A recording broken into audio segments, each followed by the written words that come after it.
اعوذ باللہ من الشیطان الرجیم بسم اللہ الرحمن الرحیم الحمد للہ رب العالمین الصلاۃ والسلام علی سیدنا و حبیبنا و مولانا ابی القاسم مصطفیٰ محمد صلی اللہ علی ائمۃ المحسومین لا سیما بقیۃ اللہ فی الارضین الحجۃ ابن الحسن المہدی روحی ارواح العالمین لتراب مقدمہ الفدا اما بعد فقد قال اللہ تبارک و تعالی فی القرآن المجید بسم اللہ الرحمن الرحیم انک لعلی خلق عظیم صدق اللہ العلی العظیم۔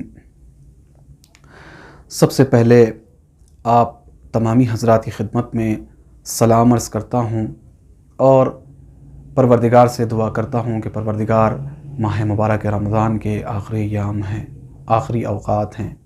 پروردگارہ، ہم نے جس طرح اس ماہ مقدس میں تیری عبادت کی ہے، جس طرح ہم نے تیرے کلام پاک کی تلاوت فرمائی ہے، اسی طرح ہمیں یہ توفیق دے کہ ہم دوسرے مہینوں میں بھی اسی طرح تیری عبادت کر سکیں، اسی طرح تیرے کلام پاک کو جو ہے صحیح طریقے سے اسے پڑھ سکیں اور عمل کر سکیں۔ یقیناً عزیزوں، یہ ماہ مبارک رمضان بڑا ہی عظمت والا، بڑا ہی رحمت والا، پربرکت والا مہینہ ہے، اس میں کوئی شک نہیں ہے۔ اگر کوئی انسان پروردگار کے لیے کوئی اچھا کام کرتا ہے تو خداوند متعال اسے 100 گنا جو ہے ثواب عطا کرتا ہے۔ اللہ اکبر۔ روایتوں میں ملتا ہے اگر کوئی ایک قرآن کی آیت تلاوت کرتا ہے تو اسے سارے قرآن کا ثواب جو ہے اسے ملتا ہے۔ واقعاً عزیزوں، بڑا ہی پربرکت اور عظمت والا مہینہ ہے۔ اسی حوالے سے ماہ مبارک رمضان کے حوالے سے پروردگار قرآن پاک میں ارشاد فرما رہا ہے، شہر رمضان الذی انزل فیہ القرآن۔ اللہ اکبر۔ خدا ارشاد فرما رہا ہے کہ ماہ مبارک رمضان وہ مہینہ ہے کہ جس میں ہم نے قرآن کا نزول کیا، یعنی کیا، ہم نے اس ماہ مبارک میں قرآن کا نزول فرمایا۔ عزیزوں، یہ واقعاً شہر اللہ ہے، یہ واقعاً جو ہے اللہ کا مہینہ ہے۔ اگر خدا چاہتا تو دوسرے مہینوں میں بھی قرآن کا نزول فرما سکتا تھا، یعنی کیا، اگر خدا چاہتا تو ماہ شعبان میں بھی جو ہے قرآن کا نزول کر سکتا تھا، ماہ جو ہے محرم میں بھی قرآن کا نزول کر سکتا تھا، ماہ رجب میں بھی جو ہے قرآن کا نزول فرما سکتا تھا۔ خدا نے ماہ مبارک رمضان میں قرآن کا نزول فرما کر یہ ثابت کر دیا کہ واقعاً یہ جو مہینہ ہے بڑا ہی عظمت والا، بڑا ہی جو ہے پربرکت والا مہینہ ہے۔ اگر کوئی انسان خدا سے جو ہے دعا مانگے تو خدا ضرور اس مہینے میں جو ہے بندوں کی دعا قبول کرتا ہے۔ خود خدا قرآن میں ارشاد فرما رہا ہے، ادعونی استجب لکم، اے میرے بندے مجھ سے آواز دو، مجھے آواز دو، مجھے پکارو، میں تمہاری آوازوں کو سننے والا ہوں، میں تمہاری دعاؤں کو قبول کرنے والا ہوں، لہٰذا مجھ سے طلب کرو، میں تمہارے دعاؤں کو قبول کرنے والا ہوں۔ ہاں عزیزوں، آج کا جو ہے چھوٹا سا موضوع ہے وہ ہے اخلاق از نظر قرآن، یعنی اخلاق قرآن کی نظر میں، یعنی قرآن اخلاق کے حوالے سے کیا فرماتا ہے، کیا کہتا ہے۔ اس سے پہلے کہ ہم گفتگو میں جائیں، اس کی لغوی معنی جو ہے ہم جان لیتے ہیں کہ اخلاق کہتے کسے ہیں۔ اخلاق کے جو لغوی معنی ہیں وہ طبیعت کے ہیں، عادت کے ہیں، سلوک اور روش کے ہیں، اس کو اخلاق کہتے ہیں لغوی اعتبار سے۔ اور اخلاق جو ہے جمع ہے خلق کی اور خلق کی۔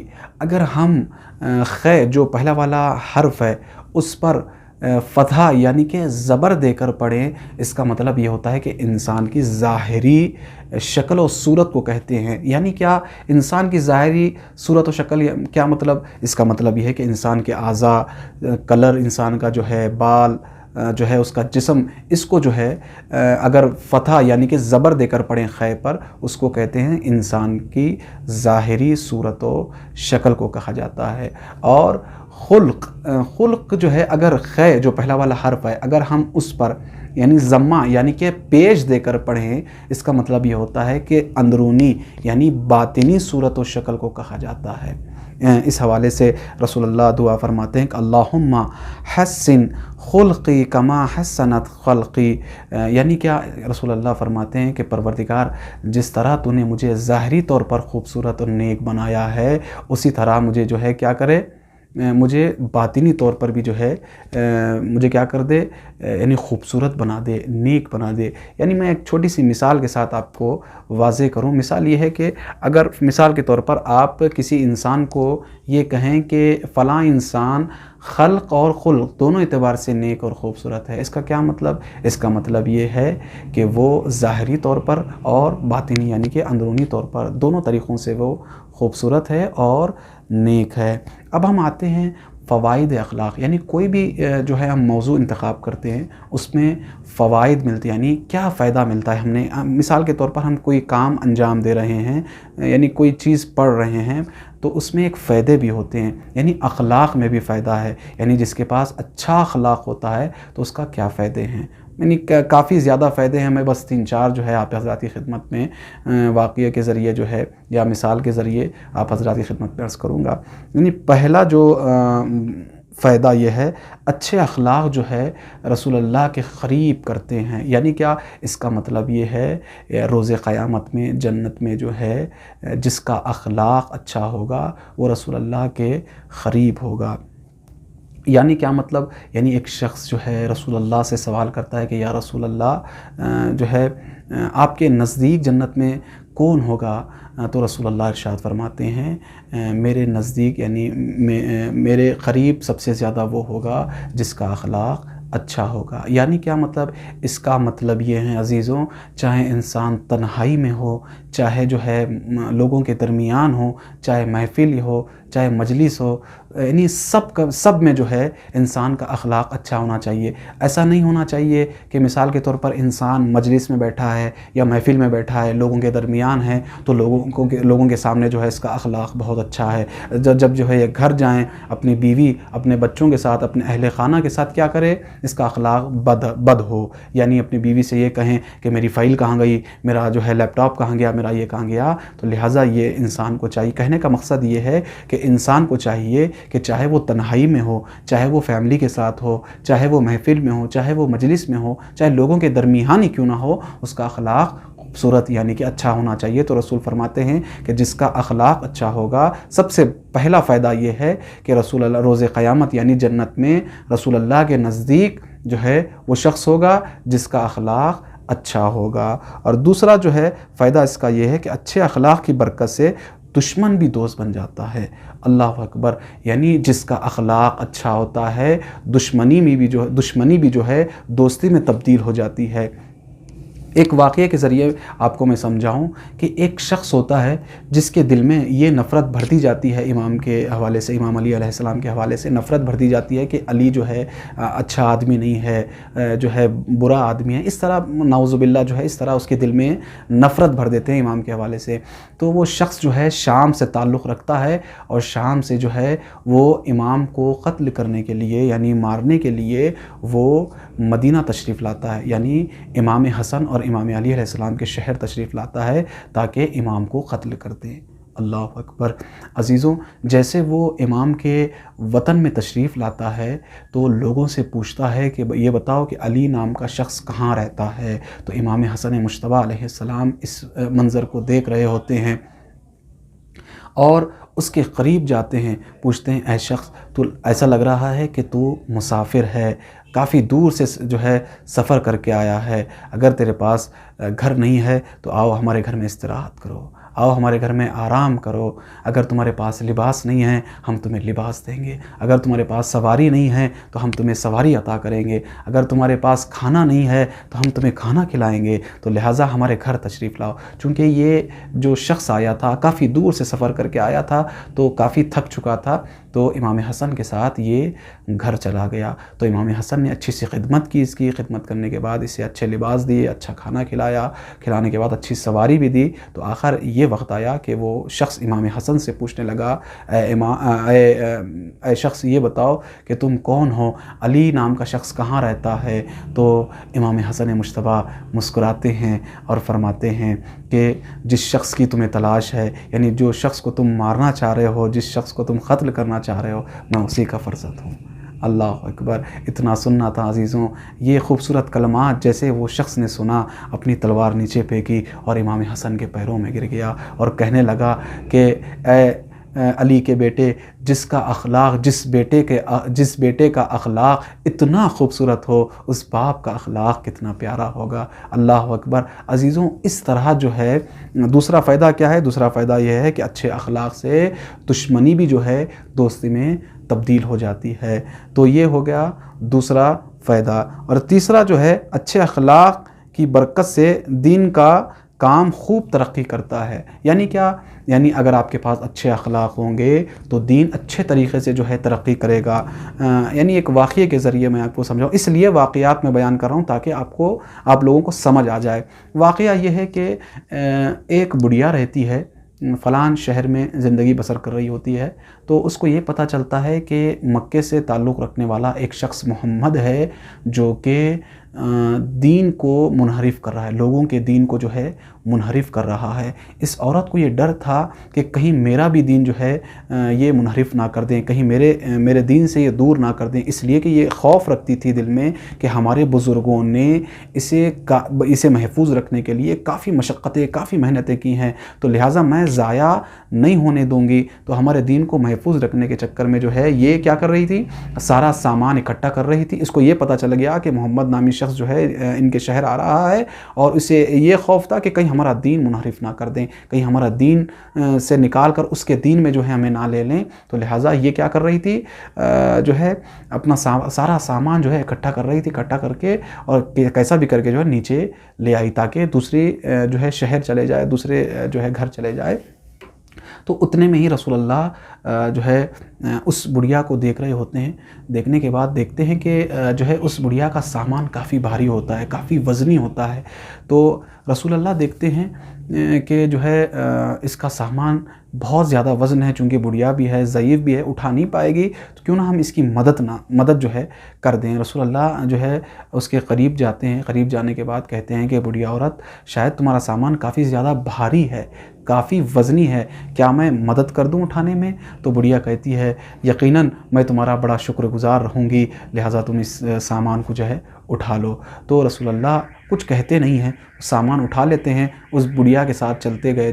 چلنے کے بعد درمیان میں بڑھیا سے سوال کرتے ہیں کہ بڑھیا کہاں جا رہی ہو؟ تو بڑھیا یہ سارا ماجرا بتاتی ہے کہ جو ہے ایک محمد نامی شخص مکے سے تعلق رکھنے والا ہمارے شہر آیا ہوا ہے، اور وہ لوگوں کے دین کو جو ہے منحرف کر رہا ہے، یعنی کہ ان کے دین سے دور کر دے رہا ہے۔ مجھے یہ خوف ہے کہ کہیں ایسا نہ ہو کہ میرا بھی دین وہ منحرف کر دیں، کیونکہ ہمارے بزرگوں نے کافی مشقتیں، کافی محنتیں جو ہے ہمارے دین کو محفوظ رکھنے کے لیے کی ہیں، تو لہٰذا میں ہی نہیں چاہتی کہ میں ہمارے دین سے دور چلا جاؤں۔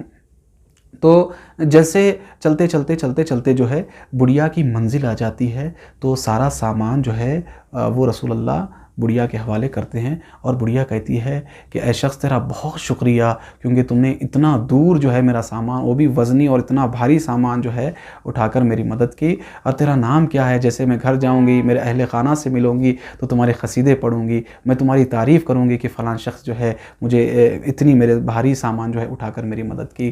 تو رسول اللہ صلی اللہ علیہ وآلہ وسلم ارشاد فرماتے ہیں، یعنی اسے بڑھیا کو دیکھتے ہیں اور کہتے ہیں کہ بڑھیا عورت، جو شخص تم نے یعنی میں وہ شخص ہوں جو تم سمجھ رہی تھی کہ دین کو منحرف کرنے والا، میں وہی محمد ہوں جو مکے سے تعلق رکھنے والا۔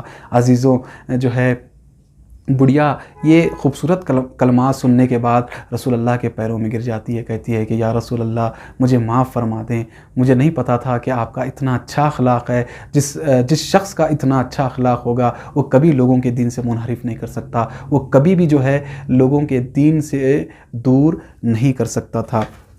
یہ ہو گئے جو ہے اچھے اخلاق کے فائدے۔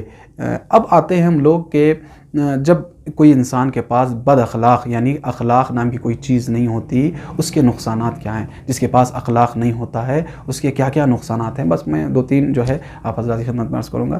پہلا نقصان یہ ہے کہ اگر کسی کا بد اخلاق ہوں تو اس کا کوئی عمل خدا کے نزدیک قابل قبول نہیں ہے۔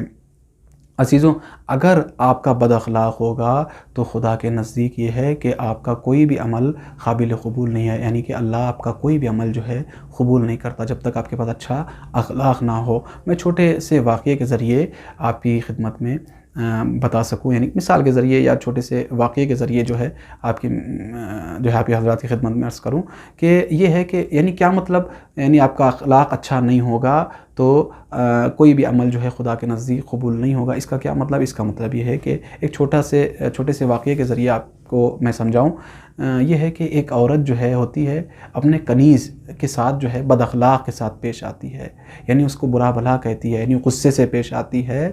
تو رسول اللہ یہ منظر دیکھ رہے ہوتے ہیں، رسول اللہ کے زمانے کی بات میں کر رہا ہوں، رسول اللہ اس منظر کو دیکھ رہے ہوتے ہیں۔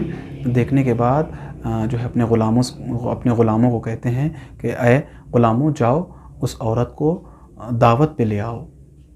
تو غلام جو ہے جاتے ہیں اس عورت کی خدمت میں، کہتے ہیں کہ اے عورت، رسول اللہ تمہیں جو ہے دعوت پہ بلائے ہیں، تمہاری دعوت انہوں نے کی ہے، تو لہٰذا تم تشریف لاؤ۔ تو وہ عورت جو ہے جیسے ہی رسول اللہ کے گھر جو ہے جاتی ہیں، کہتی ہیں کہ یا رسول اللہ آج تو میرا روزہ ہے۔ اللہ اکبر، رسول اللہ فرماتے ہیں کہ وہ روزے کا ہی کیا فائدہ جس کے پاس اخلاق نام کی کوئی چیز نہ ہو۔ اللہ اکبر۔ عزیزوں، اگر تمہارا اخلاق، کہنے کا مقصد یہ ہے کہ اگر تم کسی کے ساتھ بد اخلاقی کے ساتھ پیش آؤ گے تو اس روزے کا کوئی فائدہ نہیں ہے۔ اس کو جو بھی عمل کا جو ہے، کوئی بھی عمل آپ جو ہے انجام دے رہے ہوں، اگر آپ کے پاس اچھے اخلاق نہ ہو تو اس کام کا کوئی فائدہ نہیں ہے، اور خدا کے نزدیک بھی یہ عمل قابل قبول نہیں ہوتا۔ اور آخری جو ہے بد اخلاق کے حوالے سے جو نقصان ہوتا ہے انسان کو، وہ یہ ہے کہ تبلیغ دین میں رکاوٹ بن جاتی ہیں۔ یعنی کیا؟ اگر ہمارا اخلاق اچھا نہ ہوگا تو دین میں جو ہے رکاوٹیں آ سکتی ہیں۔ اس کا کیا مطلب؟ اس کا مطلب یہ ہے کہ جب اللہ نے رسول کو جو ہے بھیجا اس دنیا میں لوگوں کی جو ہے ہدایت کرنے کے لیے، اگر رسول کا اخلاق اچھا نہ ہوتا تو دین میں رکاوٹیں آ سکتی تھی۔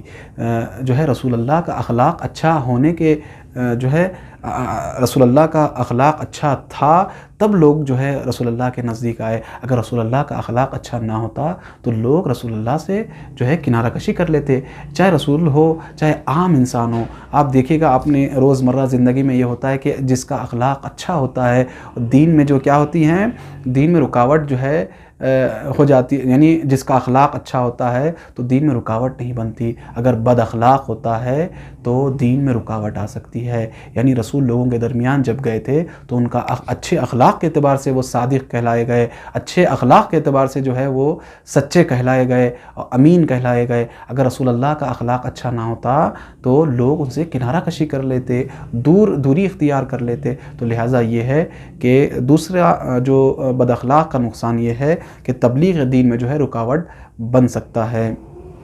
یعنی اگر آپ کا اخلاق اچھا نہیں ہوگا تو لوگ دین سے منحرف ہو جائیں گے، دور چلے جائیں گے۔ اخلاق کے حوالے سے جو ہے رسول اللہ صلی اللہ علیہ وآلہ وسلم ارشاد فرماتے ہیں کہ ہر ایک دین کی پہچان ہوتی ہے، ہر ایک دین کی جو ہے پہچان ہوتی ہے۔ آپ نے دیکھا ہوگا کہ جو ہے جیسے کہ سکھ ایک مذہب ہے، ان کا ایک دین ہے، یعنی وہ ان کی شناخت کیسی ہوگی، ان کی پہچان کیسے ہوگی؟ یعنی وہ جو ہے سکھ کیا کرتے ہیں، اپنے بڑے بڑے بال رکھتے ہیں اور وہ جو ہے پگڑی وغیرہ پہنتے ہیں، یہ جو ہے ان کی پہچان ہے، ان کی شناخت ہے۔ اور جو ہے مثال کے طور پر ہندو لوگ آ جائیں، ہندوؤں میں چلے جائیں، ان کا دین، ان کا مذہب، ان کی شناخت کیسی ہے؟ ان کی شناخت جو ہے یعنی کہ ان کا لباس کچھ الگ ہوتا ہے، اپنے ماتھے میں، اپنی پیشانی پہ جو ہے ٹیکا وغیرہ لگواتے ہیں، یہ ان کی پہچان ہوتی ہے۔ اور آپ آ جائیں کرسچن پہ، عیسائیوں پہ، ان کا جو ہے ان کی کیسی پہچان ہے، ان کی کیسی ہم جو ہے شناخت کر سکتے ہیں؟ ان کی شناخت جو ہے، ان کا لباس جو ہے بڑا سا ہوتا ہے اور ان کے گلے میں لاکٹ لگی رہتی ہے جس میں ایل کا یعنی کہ پلس کا جو ہے نشان لگا ہوتا ہے، تو ان کی یہ شناخت ہے۔ رسول اللہ ارشاد فرماتے ہیں میرے دین کی جو پہچان ہے، وہ شناخت ہے، وہ اچھے اخلاق ہیں، یہ ہمارے دین کی پہچان ہے۔ لہٰذا ہمارے اخلاق اچھے ہونا چاہیے۔ تو اسی حوالے سے اخلاق کے حوالے سے امام محمد باقر علیہ السلام ارشاد فرماتے ہیں کہ روز قیامت کے دن جب اچھائیوں اور برائیوں کو تولا جائے گا ترازو میں، سب سے جو وزنی چیز ہوگی، سب سے جو بھاری چیز ہوگی، سب سے ہیوی جو چیز ہوگی وہ اچھے اخلاق ہوں گے۔ تو لہذا جتنے بھی آپ کے اچھے اخلاق ہوں گے اتنا زیادہ آپ کے اعمال میں اضافہ ہوتا چلا جائے گا۔ چلے ہم آخر میں پروردگار سے دعا کرتے ہیں کہ پروردگارہ ہمیں اچھے اخلاق جو ہے اپنانے کی توفیق عطا فرما۔ پروردگارہ ماہ مبارک کے آخری ایام ہیں، جس طرح ہم نے اس ماہ مبارک رمضان میں تیری عبادت کی ہے، جس طرح ہم نے تیری جو ہے قرآن پاک کی تلاوت فرمائی ہے، اسی طرح جو ہے ہم دیگر مہینوں میں بھی جو ہے صحیح طریقے سے عبادت کر سکیں اور تیرے کلام پاک کی جو ہے تلاوت فرما سکیں۔ اور آخر میں یہ دعا کرتے ہیں کہ پروردگارہ امام زمانہ کے ظہور میں تعجیل فرما اور ہمیں ان کے اعوان و انصار میں جو ہے شمار فرما۔ ربنا آتنا فی الدنیا حسنہ وفی الآخرۃ حسنہ وقنا عذاب النار۔ صلی اللہ علی محمد وآل محمد۔